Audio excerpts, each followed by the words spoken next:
Dear Symposium participants, my name is Timo Honkela and I'm representing University of Helsinki Department of Modern Languages and the National Library of Finland. My topic today is text analysis or text mining in the study of human experience and social relations.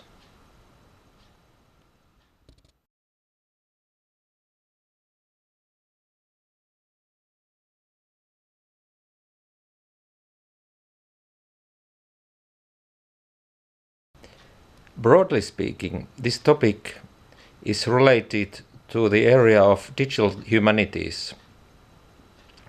Digital humanities is an area which is gaining more and more attention, but which has been also existing for a long time, for decades, for example, in the area of corpus linguistics and computational humanities in general. The basic idea is that humanities and social sciences are brought together with computer science. There are very many ways to do that. And in general, the idea is that this should be conducted in a non-reductionistic way. So in a way, both sides, if we take humanities and social sciences in one hand and computer science in the other, shouldn't reduce the kind of complexity and the kind of opportunities, possibilities that are provided by the other. This means that the expertise that is provided in one discipline should be combined in a fruitful way within other discipline. And this requires a lot from those who conduct this kind of research. If it's a researcher that makes an effort to combine the expertise in his or her own work, this often takes quite a bit longer time, so one needs to start to master a larger collection of disciplines which often have quite different or which have a different kind of skill set that is required. And on the other hand, if the work is conducted in collaboration, it requires a lot from those people who then need to meet each other's expertise in such a way that the differences are taken carefully into account. If we think about human experience and social relations, one example that is considered has been covered in the Symposium Social Network Analysis. If we have information, data about social relations, how people are networked, computational tools can be used to analyze the graphs and their properties in various ways. This is not the topic of my talk today,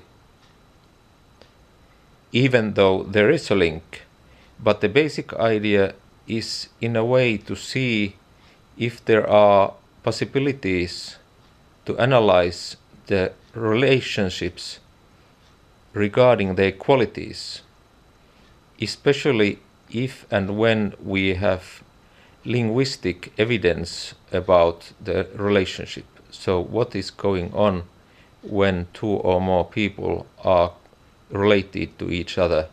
And also, what can we say about the nature of human experience when we have textual or recorded linguistic data available? This is a complex question, and I will tackle this in various ways in the following.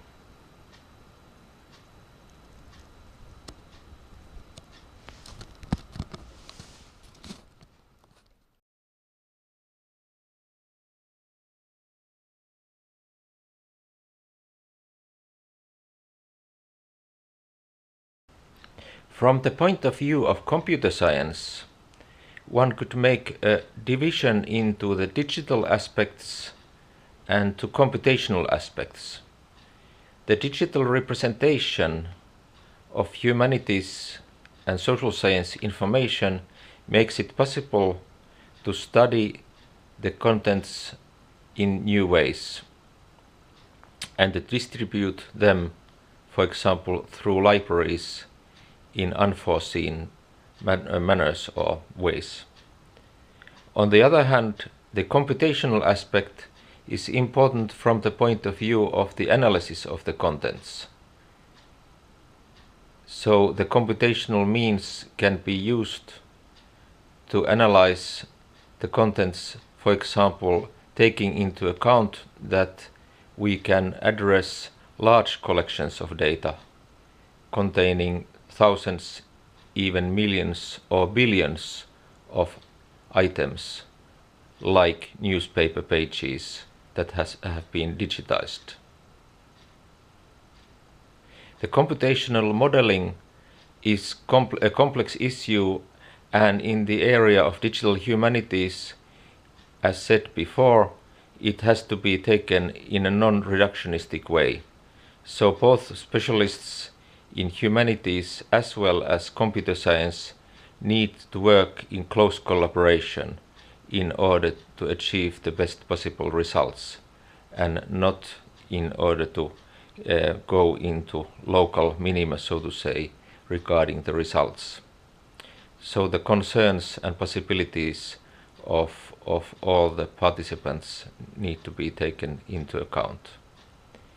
This means that the complexity of the phenomena within within humanities and social sciences poses a challenge also for computer science, because within computer science the representations often start from the idea of finding representations which are as prototypical or kind of shared as possible, whereas in humanities and social sciences the contents are such that they depend on the point of view. There is a lot of contextuality and even subjectivity involved.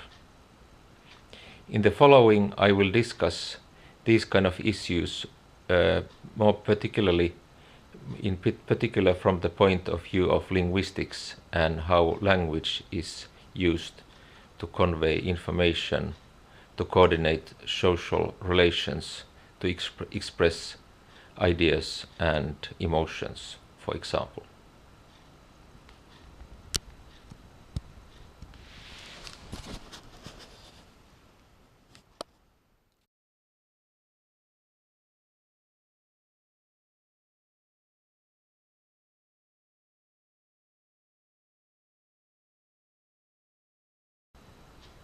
Linguistics in itself is already a complex area of study.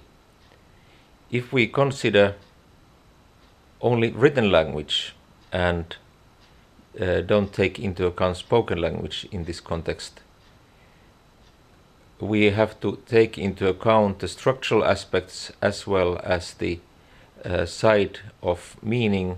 So in linguistics it's commonplace to divide these areas into morphology, that is refers to the structure of words, syntax, that refers to the structure of expressions, sentences, and larger constructions, and then on the other hand the content matters related to these linguistic expressions, so the area of semantics, which is often seen as the area that talks about the prototypical meaning of expressions, and on the other hand pragmatics, that refers to the use of language and the kind of how language is being used to kind of create and to be acts, so the linguistic acts that are being kind of expressed through language.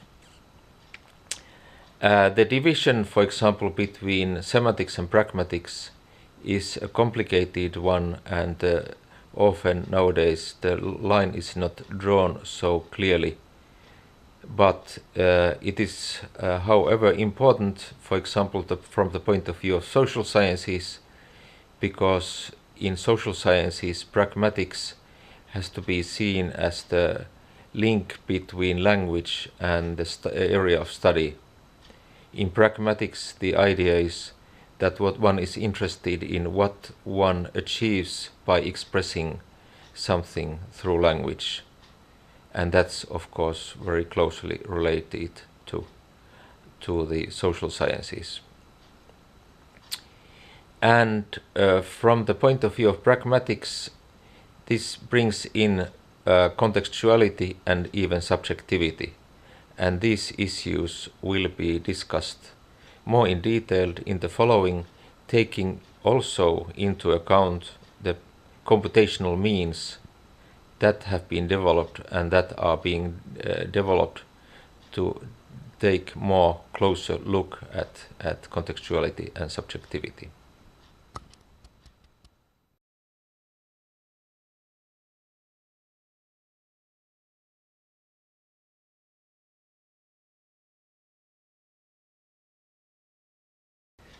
Before going into the details in pragmatics and the computational pragmatics, let's discuss shortly the other aspects of language and language technology. In the next presentation, Dr. Christer Lindén will discuss tools that are available through the network of FinClarin that he is directing that can be used to deal, for example, the structural aspects of language, which pose already somewhat complex issues to be dealt with. For example, in Finnish, already the structures of words, the area of morphology, poses a great challenge because nouns can have more than 2,000 different word forms and verbs more than 10,000 different verb forms. And Emeritus Professor Kimmo Koskenniemi has shown how this gives rise, taken into account compound words and other complexities of language, into a huge number of potential forms that Finnish words can take. Elaborate tools have been developed in order to deal with these kind of aspects of word forms that Christer Lindén will discuss in the next presentation, as well as those tools that have been developed to deal with structural aspects of sentences. And these are important as a basic platform to deal with the language contents. In this presentation, as said, the focus is not, however, in the structural aspects, but what comes after. So when we use language in communication and in representing complex contents, also in such environments where the ambiguity is an essential part of interpretation of language and the external reality.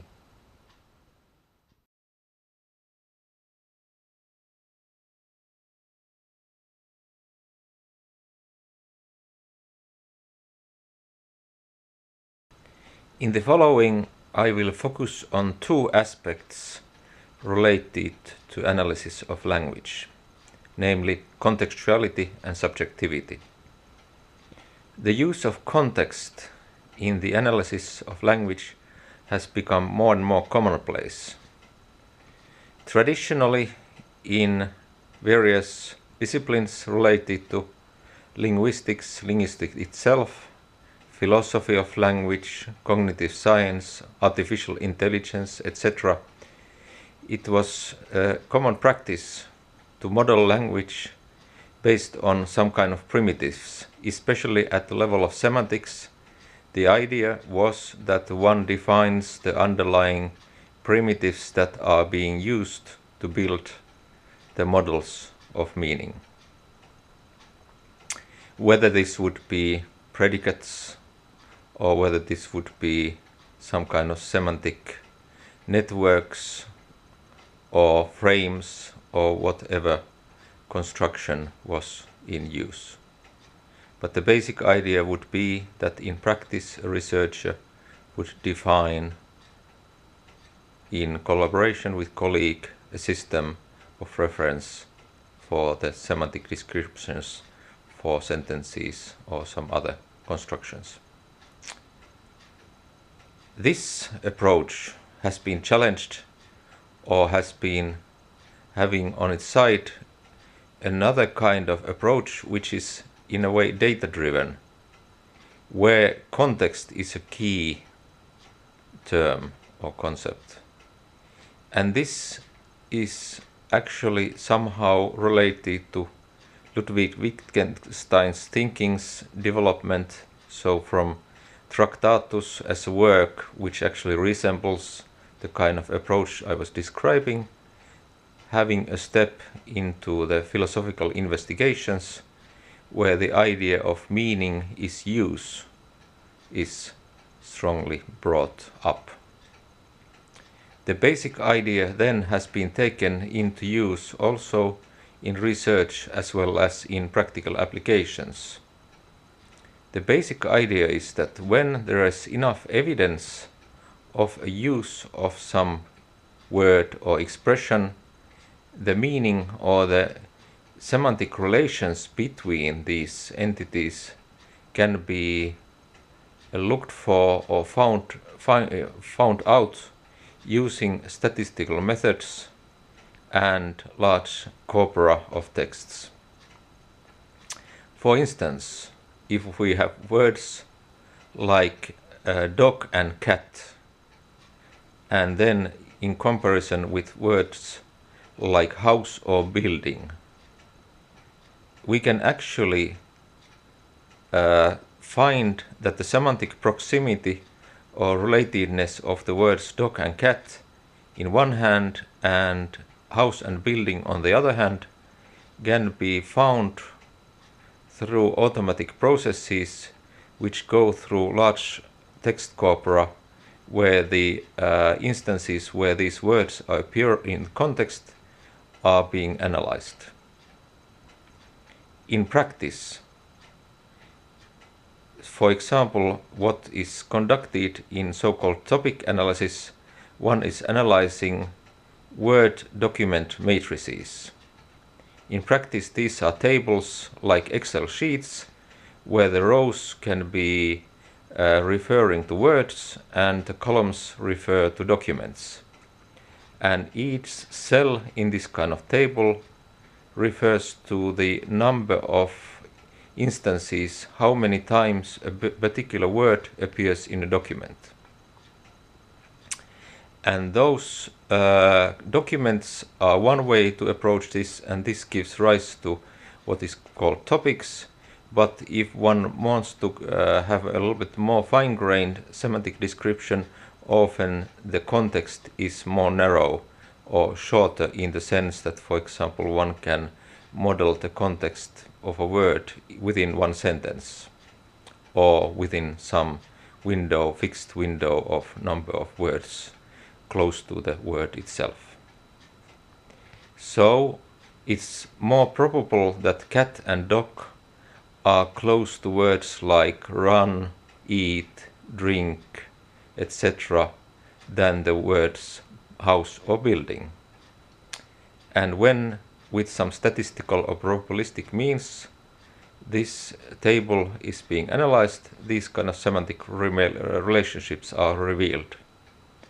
And when we have thousands of words and expressions and millions or even billions of words in a corpus, these descriptions actually become more and more reliable and start to resemble human intuitions about the semantic relations between words. We have recently compared with my colleague Tiina Lindknutila, for example, probabilistic and information theoretic methods, how they can perform such tasks, and they seem to be very close to each other, kind of in their capacity of conducting such an analysis. So this gives new possibilities for conducting research on meaning and meaning being defined, how words and expressions are used in their context. When context is being used in the analysis, it's usually or almost always assumed that the meaning of words is actually shared with all speakers within language community. But I would like to actually stress or underline that this may be considered to be a false assumption. So rather the opposite.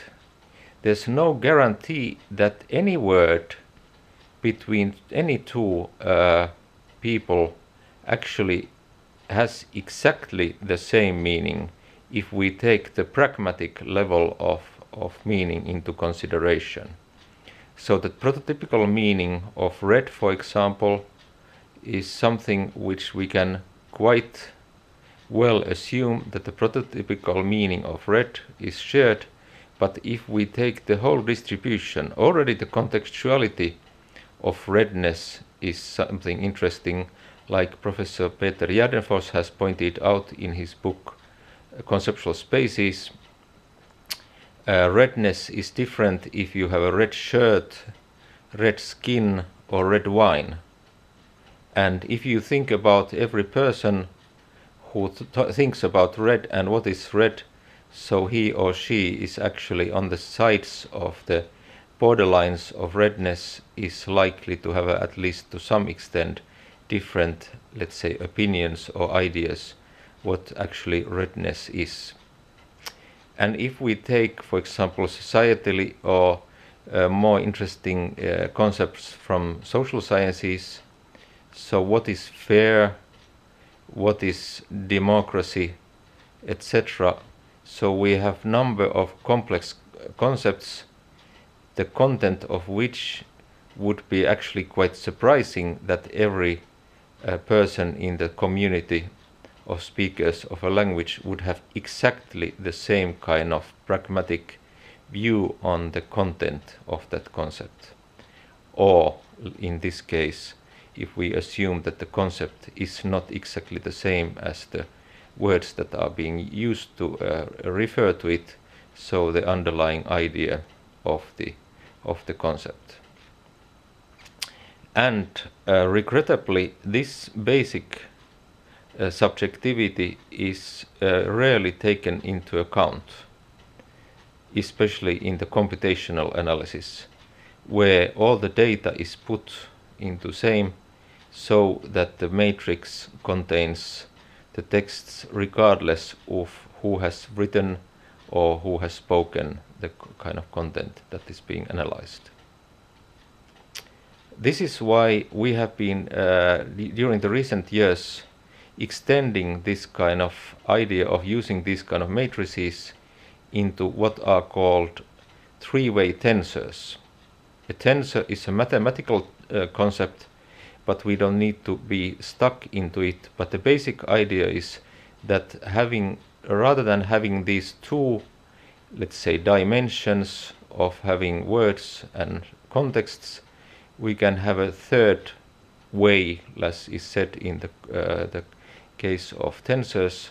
So we have subjects, individuals. We take every person, or let's say interest group or social group, etc. We can cluster the people together, but anyway we take the subjectivity into account in such a way that rather than having every person in the same, we take everyone separately, and there we have then words, we have contexts, and we have subjects. Or as we call this in the grounded intersubjective concept analysis, we call these ways subjects, objects, and contexts. So subjects, objects, and contexts. And having this kind of structure, we can analyze a corpus seeing what kind of differences there are in the contextual use or contextual meaning of the terms, words, expressions that are being used. The most striking example so far that we have found was in the analysis of the State of the Union addresses of the US presidents. In the analysis we found out, focusing on some potentially societally interesting concepts, that we found that the case of the word health was giving a particularly interesting result. Namely, the explanation why the health was divided into two clear clusters referring to Democratic and Republican presidents, so that the Democratic presidents had a different contextual use for the word health than Republicans. And there was one notable exception, so that during the recent years the current President Barack Obama actually moved to the Republican side with this regard. And like one American doctor explained, actually there is some potential explanation, so that for Republicans health is something where the idea of the self-determination or the chance to choose how one chooses to take care of one's health and regarding one's own expenses is important, whereas for Democrats the basic idea is to provide health as a commodity to all, and this would have been reflected in the analysis. This is a preliminary hypothesis that should be confirmed still further using some qualitative methods and qualitative analysis of the data and the kind of conclusion made by the statistical analysis. And as this underlines, all this kind of research within digital humanities is actually at its best when both components are in use. So not to be overly reductionistic, but it's a kind of interplay between methodological experts and people who are working with the kind of contents and in-depth understanding of the contents that are being studied. But anyway, so the basic idea is that one would be able to explore subjectivity and subjective interpretation and understanding through methods like the grounded intersubjective concept analysis. And this is one of the future avenues that can be explored within the nature of this symposium and focus on understanding complex phenomena within the area of social sciences and humanities. And this is, I think, a suitable conclusion for my talk this time, and I wish there were some thoughts that will give you some further possibilities, and looking forward to hearing from you if you have related interests. Thank you very much.